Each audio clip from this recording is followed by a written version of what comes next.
Hello, Braunfels Utilities. This is David Hubbard, MBU Chief Administrative Officer.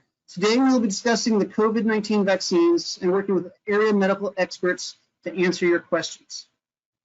In the last 12 months, we have all witnessed multiple historic events, from freezing weather that caused multi-day statewide rolling outages, to riots in the political heart of our country, and of course, to top off all of those, we've had a worldwide pandemic. The fact that our country has 3 vaccines for COVID-19 available within 12 months speaks to the level of resources that were committed to moving the United States beyond the pandemic stage. With the rollout of the Moderna, Pfizer, and Johnson & Johnson versions of the vaccine, though, there has also been a large amount of misinformation released. Today, we have with us 5 area doctors to help answer questions and to set the record straight when it comes to COVID vaccine. Now, I'm going to hand it off to Dr. Emily Briggs to introduce our medical professionals today. Dr. Briggs? Hey there. So I'm going to introduce people as I see them on my screen, but I'll have you look at their names as listed. First, to the top row for me is Dr. Dorothy Overman. She is a family physician here in town. She has been in this community for many more years than I've been in this community, and actually was recently, for 25 years, has been our health authority for Comal County. And so she has a lot of insight into public health for our community. Next on my line is Dr. Mark Hickman. He's a surgeon here in town, and while you might think a surgeon giving us information about public health, he has an amazing mind for numbers and for research. And so through this pandemic, he's actually kept our physicians very well informed on the different studies that have come through. And we've been able to have weekly Thursday night calls with any physician or nurse practitioner, physician's assistant, anybody in the medical community who's interested in coming to that call. He's been there for many of those calls to give us a lot of that clinical data. And so tonight he'll be answering some of those questions. Dr. Madison Lowry is another family physician here in town. He's in private practice like I am, and he has also been attending those weekly meetings. He's reached out to many members of our community and has actually been very involved in the vaccination of our community, vaccinating many of our community members, even though he's just one family doc. Also on our call is Dr. Judith Thompson. You can't see her face, but she'll be answering some questions for us in a little bit. She's a surgeon here in town, and actually early on, she was very integral in the ability for us to do county-wide testing. So she worked with the health department as well as our EMS and our fire department in trying to make sure that we had enough tests to be able to see how our community was being affected by this unfortunate pandemic. And she's continued to be involved with helping our community to stay well informed. And she is Chief of Staff elect for Christus Santa Rosa New Braunfels Hospital. I am a family physician here in town. I've been here for almost 12 years. Again, solo practice like Dr. Lowry, and I serve currently as the chair for the Texas Medical Association's Outpatient Vaccine Work Group, which is a group that they've put together to try to help with vaccine hesitancy and try to educate Texans, not just Texas physicians, but Texans on these vaccines. So I'll send it back to Mr. Hubbard for more. Thank you, Dr. Briggs. Okay, so to prepare for this Q&A, we asked you and you staff to submit questions for the medical experts to answer. Once those questions were submitted, we grouped them into 5 different categories. Those categories include vaccine approval, COVID and vaccines, reaction to vaccines, vaccine effectiveness, and vaccine and pregnancies. We're going to start first with the vaccine approval area, and we're going to hand it off to Dr. Lowry. Dr. Lowry, your first question today is, has the vaccine been approved by the FDA? If no, should I be concerned about that? Okay, yes, thank you for having me. Yes, the vaccines, the 3 of them, Pfizer, Moderna, and the Johnson & Johnson, which is also called Janssen, that's another company that made, vaccines have been approved by the FDA under what's called an emergency use authorization. That bypasses a lot of red tape. The government, of course, did not want to wait the usual years that it would take to develop something while this pandemic was spreading like wildfire. So yes, they are approved by the FDA. You may have heard some news about an AstraZeneca vaccine that is not approved in the United States as of now. So any news you've heard about that in Europe and other places does not pertain to us. Okay. The speed of the development of the vaccine has me worried about the unknown of the impact the vaccine could have on my body long term. Can you tell me why I shouldn't worry? Yeah, I hear this question a lot. The reason why this has come out so quickly, these vaccines have been made available so quickly, is really doesn't have anything to do with shortcuts as far as not doing the research. It really has more to do with cutting in line. The Operation Warp Speed devoted a lot of nationwide resources to developing these vaccines.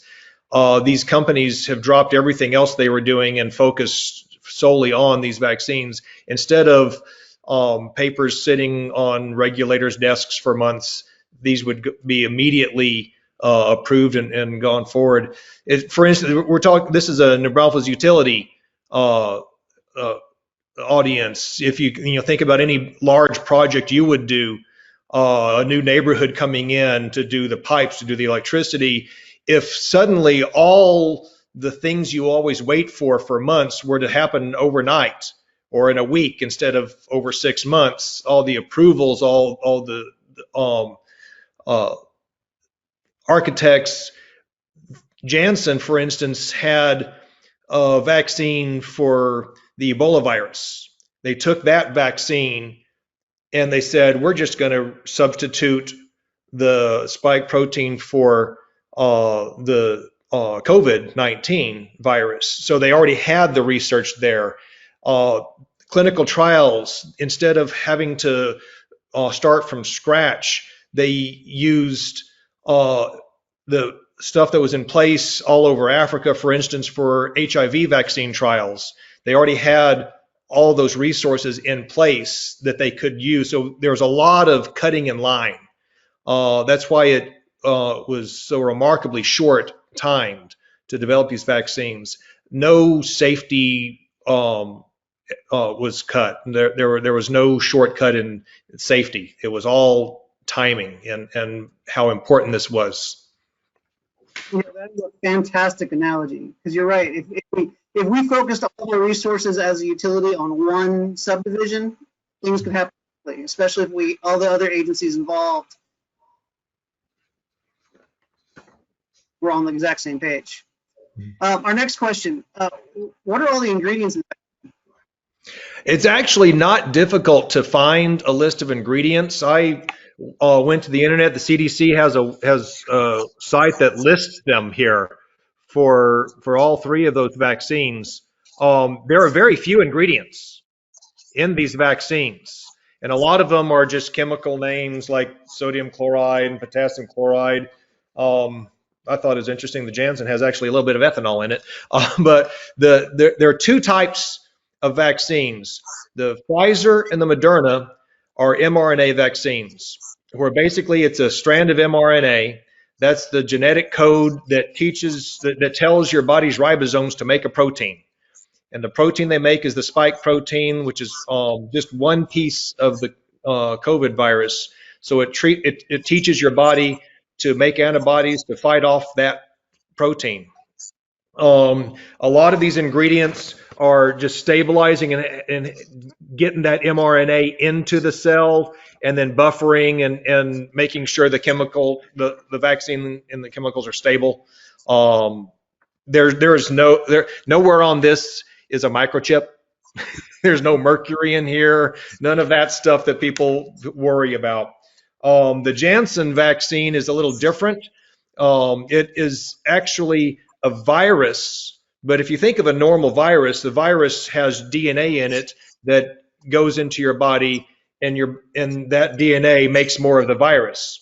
What they did, they took an adenovirus, a common virus that's everywhere, and they took out all the virus's DNA, and they put in just a little DNA for the spike protein. So just like the Moderna and the Pfizer vaccines, all it does is it teaches your body how to make that spike protein so your immune system can react to it and you can be immunized to the COVID virus.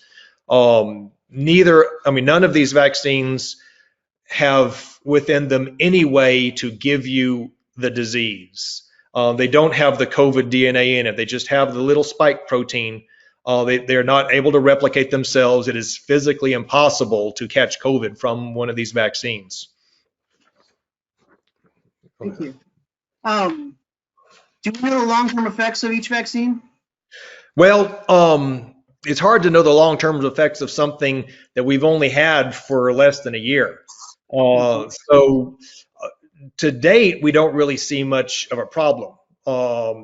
People getting a vaccine can have any typical vaccine reaction. A lot of times you feel achy and sore, that day or the next day. That's your immune system revving up. That's normal, like any flu shot will give you too. But we haven't really seen long-term effects. Of course, we've had 100 million people in the U.S. get vaccines. So, if anything surprising would show up, it'd have shown up by now, you would think.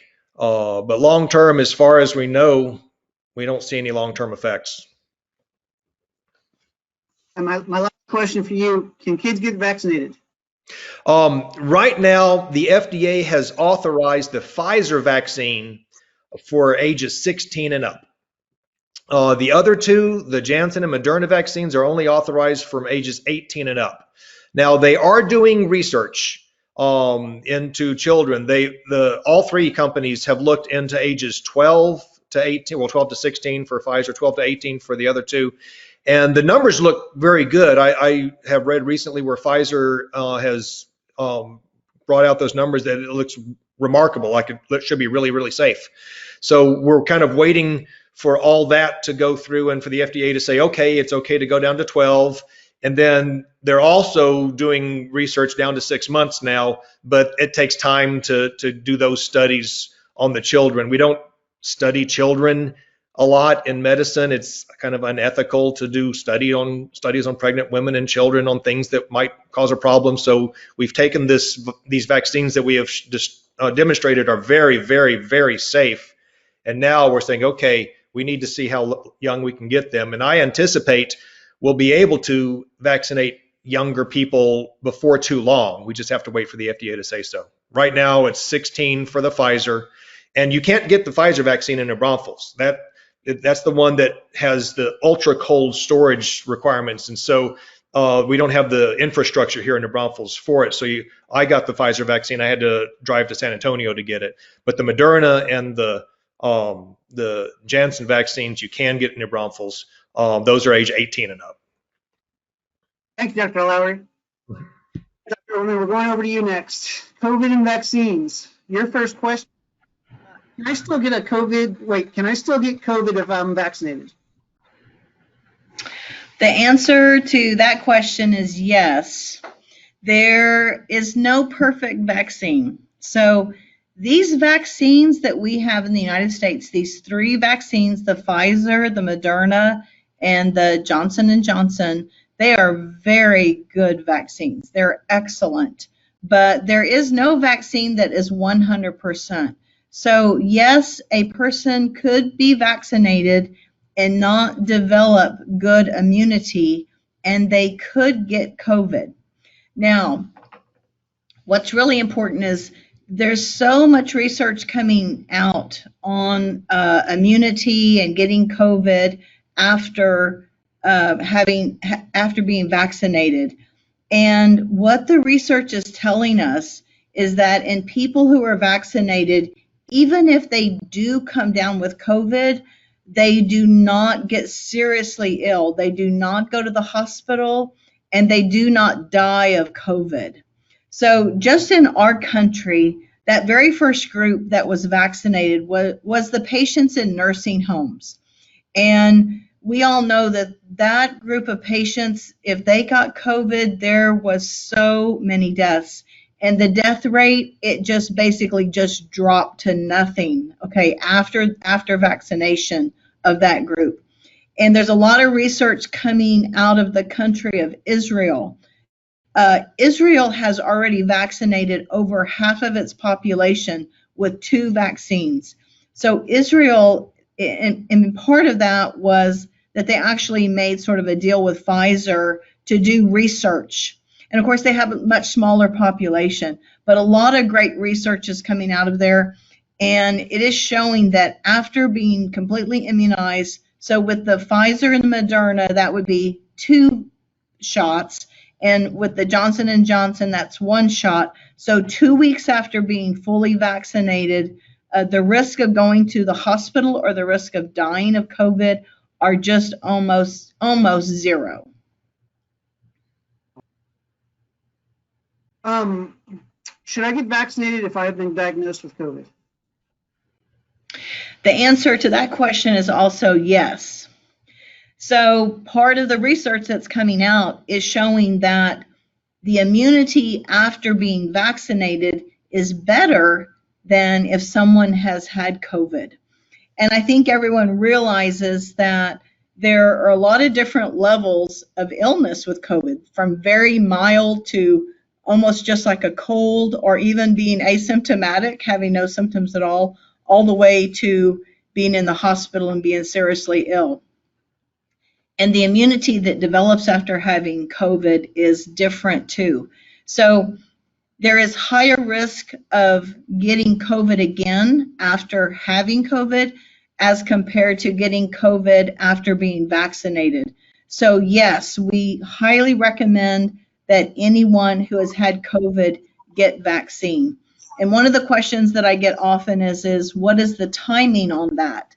So if someone was seriously ill and they received plasma antibodies, or they had an infusion of monoclonal antibodies, then they should wait at least 90 days before they become vaccinated. If someone has mild illness, they really need to be recovered. I think most physicians want them to wait a few weeks, depending on how serious their illness was. But people who had serious illness probably need to wait at least 90 days before they are vaccinated. Thank you. I'm just going to add a little bit more. So we hear a lot about these variants. Okay, coronavirus. This is a known virus. The one that is going through in this pandemic is a new one to the human population. But we've had coronaviruses around forever, and they naturally create mutations. It's part of their survival process. A lot of their mutations just die off, but every now and then they're successful in recreating themselves with a change in a mutation that makes them more contagious or more deadly, or there's other things that can happen. So we already know that there's variants that are around the world, and there's variants. All of the variants have come to Texas, and we're going to be seeing all of them. None of these things ever stay just in one country. Just like this began in China and it spread all the way around the globe to every corner of every place. All the variants will do the same thing. And the research is showing that the vaccine is better at giving you immunity to the variants than just having COVID. So you might not be immune to one of the variants that comes to town. Thank you very much. Can I still pass the virus to others if I'm vaccinated? So that is also a yes answer, but it's probably it's going to be rare, okay? So also more research coming out on this, but we do know that there are going to be some people who are going to get COVID after having the vaccine because we don't have perfect immunity. But there's going to be some people who will get it.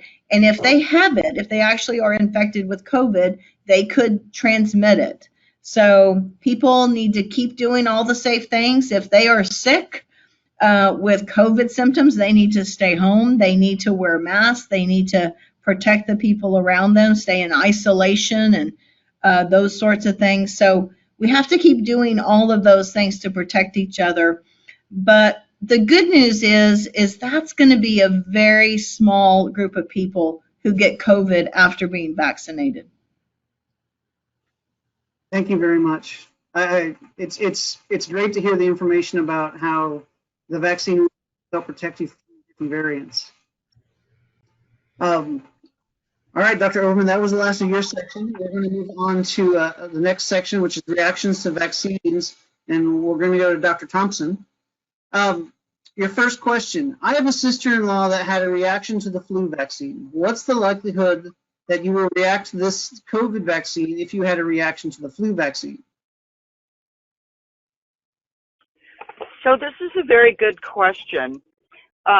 If you have had a reaction to the flu vaccine or any other vaccine, then you should gather more information before you have a COVID vaccine. And quite specifically, you should have a visit with an allergist and review what your reaction was, and then investigate what options are available to minimize the likelihood that you might have a similar or even stronger reaction. Okay. I think you actually answered the next part of that question. If the likelihood is high, what other options do I have? And so the recommendation there is to go see an allergist to really talk through the options, correct? Yes, if you have had a reaction to a vaccination in the past, then you should see an allergist before having this vaccination. Thank you. Next question: what is the rate of reaction to the vaccines? Well, it depends.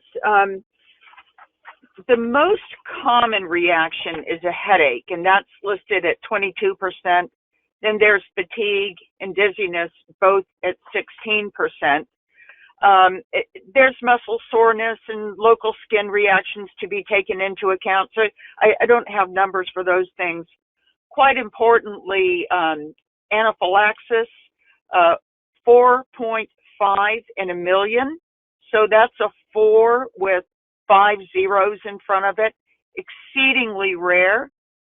There have been some deaths that followed vaccination, but with further investigation, there was not a way to relate the vaccination directly to the death. So, and just to clarify— One other thing. Oh, sure.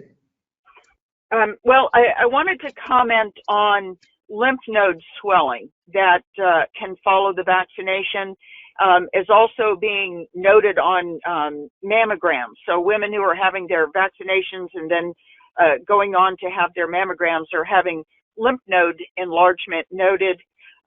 We're aware of that, and it may add some extra work to what needs to be done over time to follow you to be sure that that lymph node enlargement resolves, or maybe even a biopsy could be needed. But I have been asked, should I not have my mammogram if I'm going to be vaccinated, or should I not be vaccinated if I am going to have my mammogram? I would say, please put vaccination first, and if you can give it a window of time to follow with your mammogram, then go ahead. But vaccination first, and then go ahead and don't put off having your mammogram for a significant period of time. And just to clarify, anaphylaxis, that's an allergic reaction to the vaccine, correct? Yes, anaphylaxis is a severe allergic reaction with swelling of the lips and the mouth and the airway, and can take a person's ability to breathe independently from them and can potentially result in death. And you said it was 0.0000045 out of a million. Is that right? Correct. If that was 5 zeros, I didn't count. 5 zeros. Yeah, thank you. Thank you. Our next question, what underlying conditions may prevent me from getting the vaccine? The only underlying condition that would prevent a person from getting the vaccine is a contraindication to receiving the vaccine. And that is if you have had a severe allergic reaction or an immediate reaction, urticaria, which is a rash with itching, and I wouldn't consider that a local rash, but a diffuse rash. The angioedema, which is swelling of your airway, lips, mouth, any respiratory difficulty, and then the anaphylaxis that you talked about. If you've had a history of those types of reactions, then don't get the vaccination. In terms of underlying health conditions, I did not find any in my search that said that health condition superseded receiving the vaccine. And in fact, the more serious your underlying health condition are, the higher you are in vaccination priority. Thank you very much. That would be the last question I have for you in your section. We're going to move on to vaccine effectiveness and Dr. Hickman. I'd like to know how long the vaccine is effective for. I've heard of people that have had COVID and then get it again. Yeah, you're breaking up a little bit. Am I coming through clearly? Yes, sir, you are. Okay. Well, the neat thing about this section is I can answer all the questions as we don't really know, but we'll try to flesh some of that out a little bit. We really don't know how long the vaccine is going to be effective for, because it's been going into a large number of humans really since testing a year ago, but now in escalating and ever increasing numbers. So that's going to be something that we learn along the way. However, I think, there are people who have been vaccinated in trials that have now been more than a year out or about a year out, and they seem to have effective immunity. So we don't really know the long-term answer to that question. So that's going to be, since, as Dr. Lowry pointed out, part of Operation Warp Speed was to cut some of the red tape out of things. Well, typical vaccines would have, before they got approval, have answers to the questions that you're asking right now. But considering the immediacy and the emergency of the pandemic, that question was not going to be, we weren't going to wait on emergency use authorization to answer that question. So we don't know the answer to that. People have been documented to get COVID after they've been vaccinated. Some emerging data is coming out, actually out of 2 healthcare centers, one up at Southwestern Medical Center up in Dallas. And they just published results where they had over 8,000 employees vaccinated. 4 of them became reinfected. They didn't specify how long after their second dose of vaccine. So that's still a pretty low number. And then also University of California, San Diego had 15,000 fully vaccinated employees, with only 7 with reinfections once they've been at least 2 weeks after their second dose. And you can hear some some infections that occur after vaccination, but as Dr. Oberman pointed out, there's no 100% effective vaccine that protects against the disease. I think these numbers are extremely encouraging. I think the trial numbers for Pfizer and Moderna particularly continue to show this 94, 95% effectiveness as it's been rolled out into millions of the population. So I think they're very highly effective. We just don't know right now how long that's going to be. And when we do know that the immunity may be waning at a certain point, and it's determined that the virus is still a significant problem, there may be boosters that we get at some time to be determined. Those boosters may be more specific to some of the variants that people have heard about from different parts of the world, or the like. But right now we're in pretty good shape from what we know about on effectiveness and durability. Yeah, and I think that moves us right into that next question, because you just almost answered that. How often should you be vaccinated moving forward? Yep. And we just don't know. And we just don't know. I mean, there's a lot of unknowns, but in answering and dealing with the pandemic, it reminds me of a saying: what a drowning man needs is a life preserver, not a swimming lesson. And so, as Dr. Lowry pointed out, the long, laborious approval thing is a swimming lesson for many other medical treatments. But since it was a pandemic, some of those questions weren't required to be answered before they got approval. And I think we're enjoying the benefit of that quicker rollout of vaccines. Last question for you. Should I still wear a mask if I've been vaccinated? Well, there's a really, really good question.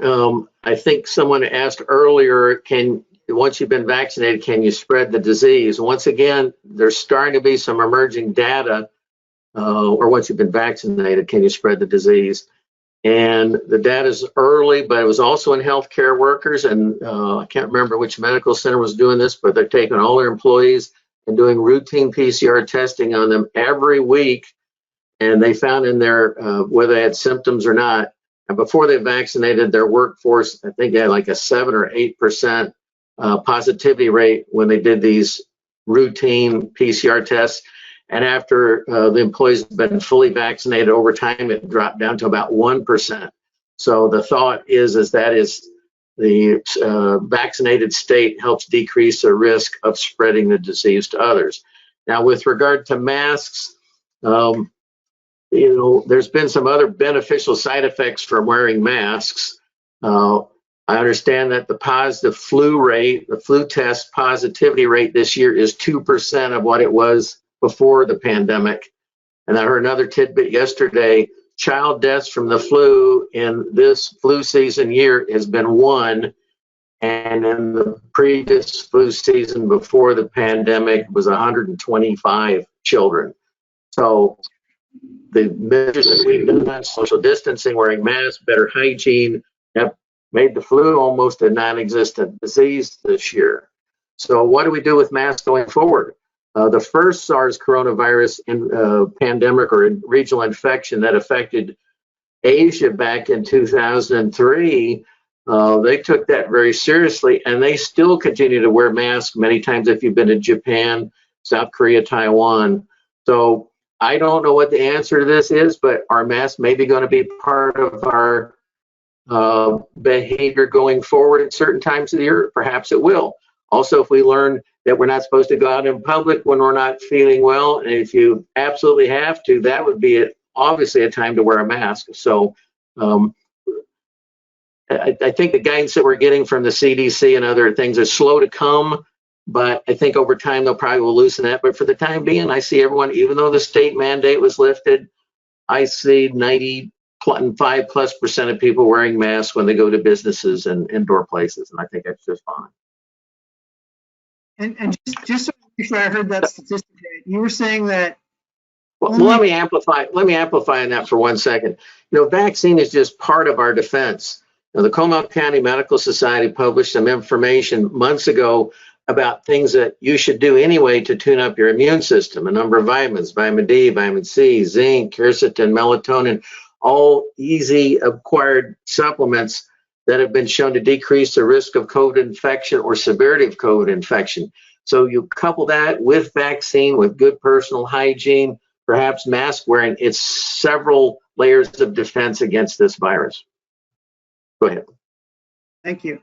And just to repeat one of the statistics you said just a second ago, you're saying that what they found was by the majority of the population wearing masks, only 2% of the population received or basically was diagnosed with the flu as compared to last year, or 2% of the same. So the number of flu tests, like the large laboratories that run flu tests, their positivity rate is 2% of what it was the previous flu season. Wow. And the deaths of just 1/2% of what they were the previous in children. So right. Our behavior in dealing with this virus has made a much more common problem that, remember, kills in every flu season, and the other doctors can correct me, anywhere from 20 to 60,000 people, Americans, die of the flu every year. And those numbers are dramatically lower. Thank you for those numbers. All right, Dr. Hickman, that was my last question for your section, so we're going to move on to Dr. Briggs' section in our final section, the vaccine pregnancy. Dr. Briggs, are each of the available vaccines okay and approved for use specifically for pregnant women?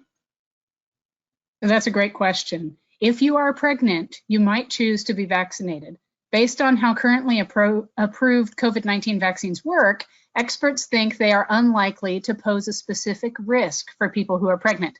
However, there are currently limited data on the safety of COVID-19 vaccines in pregnant people because these vaccines have not been widely studied in pregnant people. As I believe Dr. Lowry had mentioned, it's viewed as unethical for some studies for women who are currently childbearing to be involved in those studies. But systems are in place to continue to monitor vaccine safety, and so far they've not identified any specific safety concerns for pregnant people. We encourage you to have this conversation also with your doctor specifically. However, that is not required in order to receive the vaccine. Specifically, ACOG, which is the American College of Obstetrics and Gynecologists, states that the COVID vaccines should not be withheld from pregnant patients. Instead, they should consider in their deliberation, whether with their physician or individually, they should consider the level of activity of the virus in the community. They should consider the potential efficacy of the vaccine, which you've heard a lot about this evening.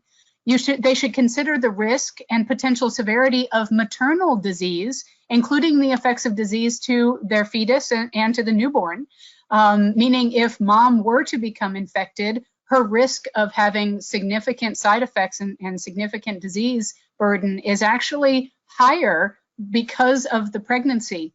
Two of the main ways that the pregnancy, that COVID affects a woman or a man is that inflammatory process is often focused in the lungs and on blood clots. And what are pregnant women at risk for having? Well, because the baby is growing and is in the way of having good lung volume, pregnant women already have a higher susceptibility to respiratory infections and other respiratory issues. And then also pregnancy by itself is a blood clotting condition. And so when you have a virus that enhances that likelihood, you have an enhanced possibility of having a negative outcome from this virus.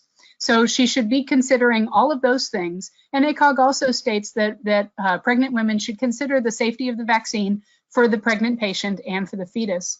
One of the things that needs to be considered in this process is also the benefit of that vaccine providing immunity for mom, but also providing immunity for baby.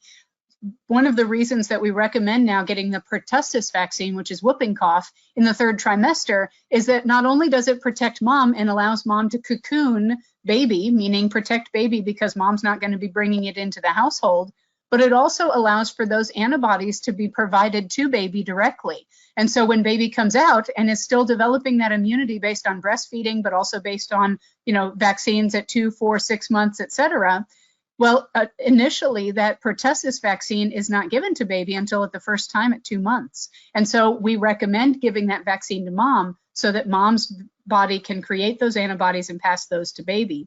With the COVID-19 vaccines, at this time, we don't know if there is that immunity being able to be passed to baby. We know that so far that the vaccine has been shown to be safe for those pregnancies that have happened inadvertently, whether to participants in the studies or due to women who have received the vaccine. But we don't know if that benefit passes on to baby. Thank you for all that information. Has there actually been significant testing in the pregnant community with the vaccine? So clinical trials to evaluate the safety and efficacy of COVID-19 vaccines in pregnant people are underway. In fact, if you are pregnant and have received the vaccine, we encourage you to enroll in vSafe, which is the CDC app that everybody should be enrolled in so that you can document any side effects that you've had so that nationally we can keep track of those things and be able to warn people or be able to study those things moving forward. There's actually a vSafe pregnancy registry that has been established to gather information on the health of pregnant people who have received the COVID-19 vaccine. Awesome. Are there any known side effects currently to using those during the pregnancy that aren't anecdotal? So anecdotal evidence is something we try not to use in medicine, although in a pandemic, sometimes that's all you have. We try to use evidence-based approach, meaning we're looking at studies. We're looking at hundreds, thousands, millions of people. One of the comments that was made earlier by Dr. Thompson is the incidence of having an anaphylactic response. So to the Pfizer vaccine, just to give, again, to highlight that number, in 10 million doses of the Pfizer vaccine that were given, 10 million doses, there were 47 people who had an anaphylactic reaction.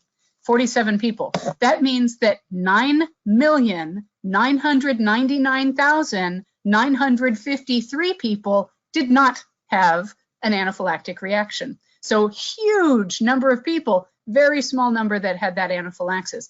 That's the type of side effects that we're expecting even in pregnant women, because pregnancy does put you at risk, as I said, from having that virus and having a complication from it. And certainly it's something for us to watch for, not only for mom's health, but also for baby's health.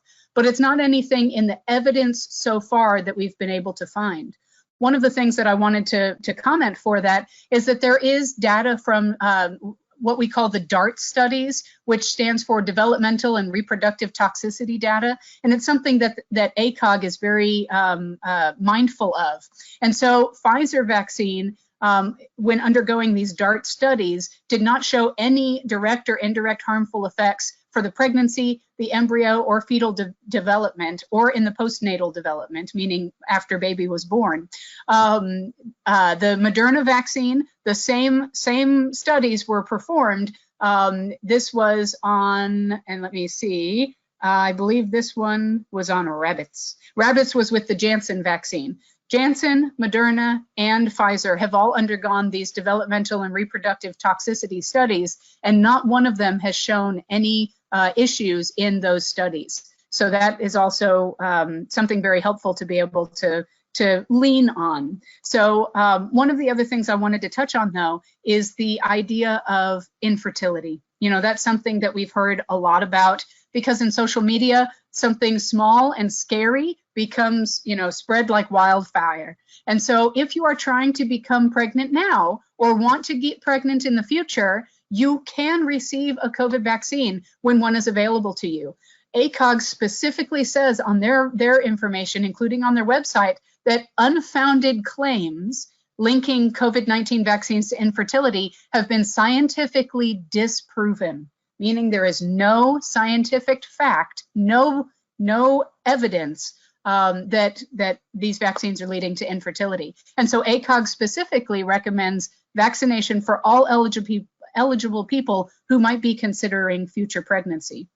There is no current evidence that COVID-19 vaccination causes any problems with pregnancy, including the development of the placenta, which is something that I've heard some people discuss. In addition, there's no evidence, as I mentioned, that fertility problems are a side effect of any of the vaccines, whether they're COVID vaccines or not. But like all vaccines, scientists are continuing to study COVID-19 vaccines carefully for side effects now, and will continue to study them for many years, because this is something that's not going away anytime soon. As Dr. Lowry commented on, and I think some of the others, we have vaccines like the AstraZeneca and some others that are coming in that are currently being studied. And so it's an exciting time because we have all of these potential options. If you look on the CDC's website, there are over 50 different types of vaccines that are being studied, anything from polio to rabbits to all kinds of different ones, because we are in desperate need of a way to improve our herd immunity and to help our communities be prepared for anything that might come in the future. So we encourage getting that vaccination and talking to your doctor if you have any specific questions for you. Thank you so much. So that was the last of my questions for you. I'd like to ask, does anybody have anything else or any other pieces of information they'd like to add? Dr. Overman, you just went green. Yes. Actually, I want to ask one question. Oh, go ahead. Over. Okay. I was just going to ask, who here on the call has been vaccinated? Raise your hand. Who's been vaccinated? Okay, that's something else to pass along to the employees. So I just wanted to say, just kind of looking at what's happening right now, you know, in our community, like what's happening here, because there is a lot less cases, but it's not zero. We still have active COVID cases, new cases every week, every day here locally in our community. The virus is not gone. And there is a lot of concern because the mask mandate was lifted and everything's open 100%, that we're going to have more cases and cases are going to start going back up again. There's a lot of concern about that. The only way to stop that curve from going back up is to get as many people vaccinated as we can. I mean, it is the only way out of this. You can look around the world, and in Europe, in places that they went into some very strict lockdowns and they got their cases down and then they opened it back up. And there are many places where there's big surges going on in Italy, in France, in the United Kingdom, Sweden, and then all around the world. And places like Brazil. Brazil is having a huge resurgence of cases. And just to talk specifically about Brazil, they had so many cases in their first big peak that they thought they had herd immunity. But in Brazil, their president did not believe in masks at all, and did not really support vaccines at all. And they have a very small percentage of their community getting vaccines. They are having this huge surge, and their population is only maybe about 2/3 of what it is in the United States. But there's a prediction that they are going to reach the number of cases and the number of deaths that we had in the United States with our last big peak. And they don't have vaccines, and they had a lot of people who had it the first time. They've had big numbers of variants, a variant that was specific to Brazil. And so those are people who had COVID and are having it again, and they don't have vaccines, and they're having a huge resurgence. So vaccines is the way out. So in Texas, it looks like we're at about 29% of Texans have had one vaccine, and about 16% has had two vaccines. But you know what? I want to be Israel. I want to be over 50%.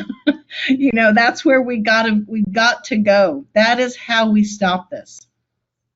Dr. Overman, your point on Israel is very well. They're a good example. They've got a very large proportion of their population inoculated, and despite variants that may be creeping in the population, they don't seem to be getting a hold. Case numbers are going down, deaths are down, hospitalizations are down. So I think the more people we get vaccinated, the better. Dr. Lowry? Dr. Thomas here. Oh. I'll wait. Go ahead, Dr. Lowry.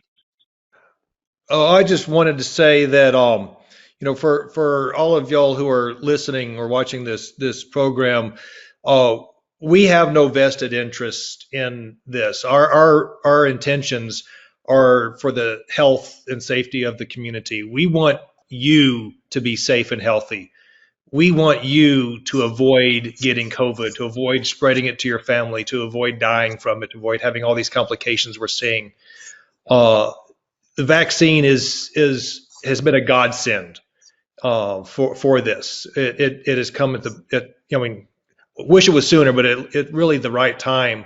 The more people we can get vaccinated, the faster this virus will go away, the faster we'll be able to get back to normal. Still wear the masks, you know, still keep social distancing, you know, take all the vitamin D and all that other stuff. But vaccination is really what we've been waiting for, and it's our greatest hope. Thank you, Dr. Lowry. Dr. Thompson? Yes, I'm going to make reference to the governor's executive order where the mask mandate was rescinded. If you take a look at the introduction to that document, the government the governor strongly encourages responsible behavior, mask wearing, social distancing, hand sanitization, and so on. I agree with Dr. Hickman completely with the multi-level approach to defending ourselves from this disease with respect to taking good care of ourselves, especially supplements that are available that can reduce our risk of infection, or if we are infected, reduce the severity of disease. And most of our local physicians do have access to those supplements and their appropriate doses. But I think for me, it's really important. I do not need a government official to tell me how to behave. What I need is good information, and we believe that that's what we're sharing with you at this time. The best scientific evidence or information that is available at this time so that we can make wise decisions, behave ourselves responsibly, protect ourselves, our friends, our loved ones, our community, and carry on. Please do not hang your hat on the government, the governor rescinding a mask mandate, because he did begin with encouraging responsible, safe behavior. Thank you. Thank you. Dr. Briggs, bring it home. So one thing that I definitely want to highlight, of course, is all of these safe practices. And in the business of utilities, I know all of your employees are very focused on safety in the workforce, as well as safety at home and in their community. And I just want to echo that this is the most caring, loving thing that you can do for your family, for your friends, for your community, is to vaccinate yourself so that you're protecting not only you, but protecting others. And so I think that's what all of us would like to make sure that you have as that final thought, is that this is the safest, best thing that we can do for our community. And so all of us are available for questions moving forward. We want to appreciate the fact that you came to us to ask for that evidence-based information. You know, we are in the business of education, usually one-on-one, but in public health, it's always an exciting endeavor to educate a community. So thank you very much for asking us. Well, thank you, all of you, for taking the time tonight to talk to our staff. I want to thank our employees also for submitting all the questions. We will be releasing this video along with some additional facts that have been shared with us to all of our staff tomorrow. But again, thank you all for taking your time tonight. This ends our Q&A session.